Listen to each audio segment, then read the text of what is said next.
And it's a typical pick comp versus a team fight comp. CLG's gone very pick heavy with the Ari and the Elise, able to lock one person down and blow them up. The slow would hit, didn't throw it into the brush as well. Yeah, we have actually flashes forward to the stun, but the dark passage, impactful, not going to worry, he'll shake off the ignite. Bo5, amazing reaction. Decides to come through, but look at the vision here. Link has sort of given a little bit away, potentially. There has been pings down onto it, but Dexter's looking like he's pretty committed. They do a lot of damage when this dragon gets low. Dexter's looking low on health, but they secure the dragon. Really well played by CLG. And that's the early vision control we talked about.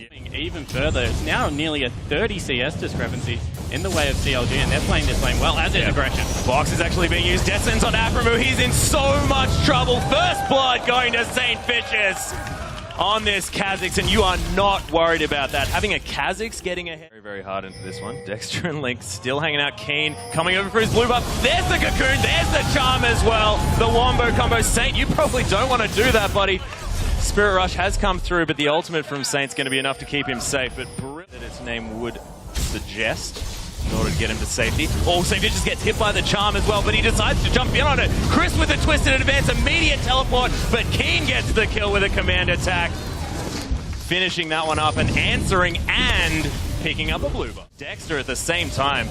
Little sapling soccer ball gonna smack Seraph in the back of the head as well. And CLG looking on the back foot for this one, but no shockwave for this fight. It could still be a bit dangerous here for Curse Academy. Yeah, especially with the pick potential. They can pull anyone off, and it's gone in. Three-man solar flare coming through as well. There's the box landing. There's a phosphorus bomb for so much damage. Saint wants to make something happen, but he's going to go down. Dexter picks up that kill. Link, so low. Impactful picks up that kill. And Seraph now exhausted. Twisted advance. He's locked down for days. Curse Academy with a brilliant fight. Yeah, 2 for 1 in favor of Curse Academy. They're not done. They're looking to push the mid lane.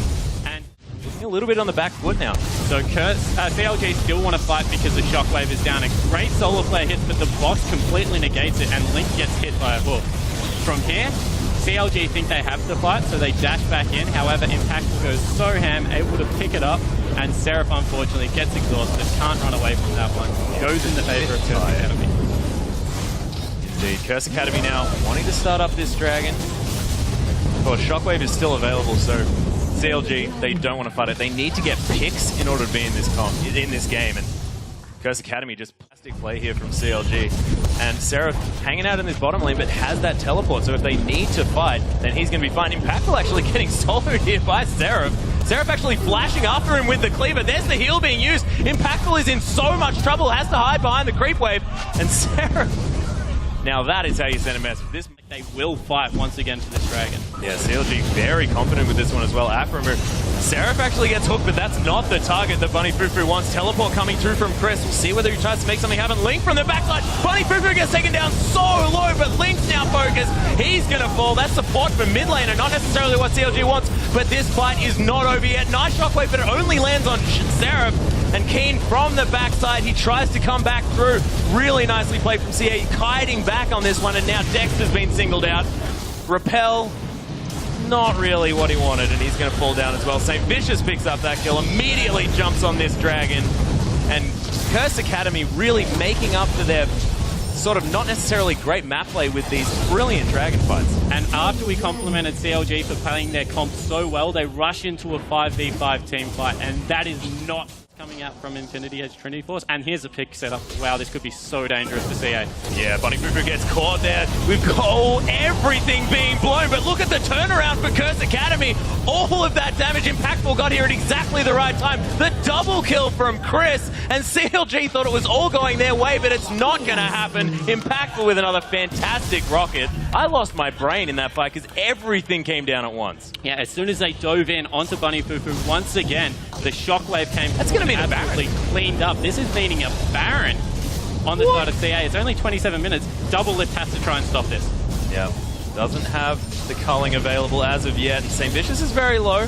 Ardent Blaze trying to come through, but Double Lift has to be very, very careful. There is Chris with the twisted advance in there, and they're just going to focus this Baron through. That is going to be St. Vicious picking that one up. And Curse Academy with such a decisive play. I'm starting to believe Zion Spartan right now. And this is where CLG think they have the pick. However, they all pile in. And this shockwave hits 4 people. That is absolutely huge. All the AoE damage coming through. And at this point, CLG can't fight. They have to try and run. But the chase potential just too much on the side of Curse Academy. Pick up the Baron, pick up the gold lead. Now they're really rolling in this team fight comp. CLG face check this dragon. Otherwise, they're going to fall even further behind. They've given it up for free. They're looking to gain farm over the rest of the map, but that's just a massive lead now in their advantage. Yeah, CLG just looks like a team that under that minion, he's going to be going down. Oh, Seraph gets caught up again, but the turret's died now. That's not necessarily as great. Chris is coming through. Seraph forced to use that flash to get away, but St. Vicious has found him now. Nice charm from Link. Oh my goodness, Link gets obliterated. And Seraph now still running. But I think, oh, actually, no, there's Sadism's going to wear off. Impactful's here now, but this is sort of the wild goose chase that Amundo can do. He is eventually going to go down, but he wasted a fair bit of time. But took him straight to the minions in the middle lane. They're going to be able to push down here. 2 people and take that for their first Baron. They don't care that it's run out. They've got a 10,000 CS gold advantage with this turret. They can go back and buy it. Looks like they're fighting, though.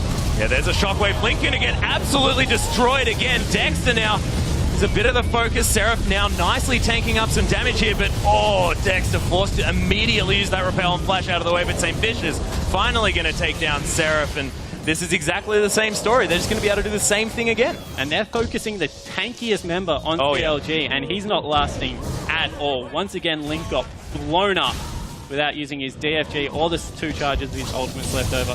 Oh my goodness, so much damage. Double lift gets destroyed. Chris now takes a massive ride on that twisted advance, and then another one on the Dark Passage. Nice double kill pickup from Double Lift, but they do manage to pick up their second inhibitor. Yeah, 35 minutes into the game, 10,000 gold lead. Curse Academy with so much control. The Culling's coming through. They're trying to make something work on the side of CLG. Double Lift is in a good position, but Impactful immediately takes down Dexter.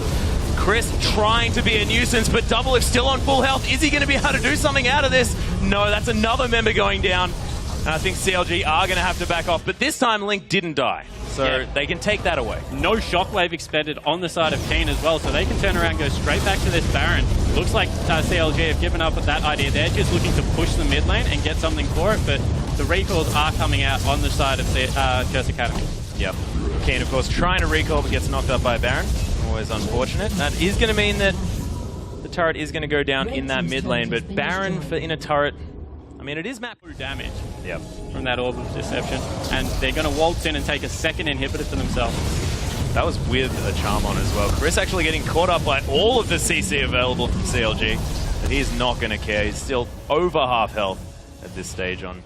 Can go for another 10 minutes. Items aren't going to mean anything at 50 minutes into a match, because everyone's going to be on 6 items, and then it just comes down to whoever plays the comp further. Killing the 2 inhibitors is good, but what it does do is funnel farm. Creeps is heading straight for those Nexus turrets. Seraph gets caught out there as well, and there's a 3-man shockwave there underneath the turret. Double Lift gets caught, and now Twisted advanced on. He's going to get destroyed. Shutdown coming through on top of St. Vicious. Cannot believe that's his first death, actually, and now Chris, so deep, doesn't even die, somehow gets all of his health back, and Impactful picks up Aphromoo. Only 2 members of CLG alive, and that is going to be the Nexus turrets and the Nexus following. Curse Academy taking game 1 in commanding fashion. What a strong performance and understanding of their composition. Never splitting up so the pick comp could come through. Brilliant 5v5s. Fantastically played by Curse Academy. And I feel like we could have a back-to-back upset here. Of course, H2K, who were arguably the favorites in our last matchup, fell down to Copenhagen Wolves. So is Curse Academy going to be able to do it here? By that performance, I could imagine they could. Yeah, it just looked like they came out of the Champion Select with a better team fighting comp. And with the way they played the game, I think that is how this series will go. With the team fight, sticking together as a 5-man group and really listening to St.